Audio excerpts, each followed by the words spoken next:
Defender කොටයක් ගොඩ දාන ගමන් තියෙන්නේ ඩිෆෙන්ඩර් කොට මොඩල් එකක්. මේක පරණ ඩිෆෙන්ඩර් එකක්. අපි රීබිල්ඩ් කරනවා, අප්ග්‍රේඩ් කරනවා.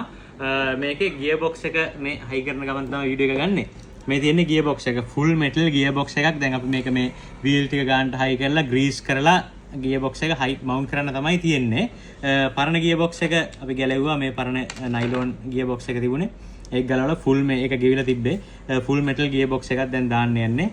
ඊට පස්සේ ඇක්සල් ෆ්‍රන්ට් ඇක්සල් මේ තියෙන්නේ තිබුණ ඇක්සල් එක ඉස්සරහා මේක ස්ට්‍රින්ග්ස් වගේකට සෙට් වෙන මේක තමයි ෆ්‍රන්ට් ඇක්සල් එක තිබුණේ මේ පිනියන් මේ ඇක්සලුත් ගෙවෙන්න තරම් පැදලා තියෙන්නේ මේක මේවා මේ ගෙවිලා මේ ප්ලේ වෙනවා මේවයි ප්ලේ තියෙනවා ඊට පස්සේ කස්ටමර් කිව්වා ෆුල් මෙටල් වලින් දාමු කියලා ඇක්සල් දෙකත් ඉස්සරහත් දැම්ම පිටිපස්සත් දැම්ම ෆුල් මෙටල් මේ හොඳ ෆුල් මෙටල් ඇක්සල් දාලා තියෙන්නේ මේ ලින්ක්ස් ඔක්කොම මෙටල් එක ඩ්‍රයිව් ෂාෆ්ට්ස් කලින්ම දාලා තිබුණේ මේකේ ගද්දිම කස්ටමර් දාලා ගත්තේ දවස්වලම ඩ්‍රයිව් ෂාෆ්ට්ස් ඊට පස්සේ දැන් අපි ඇක්සල් දෙක අලුතෙන්ම දැම්මා ෆුල් මෙටල් ගියර් බොක්ස් එක දාලා දැන් මේක හයි කරන්න යන්නේ.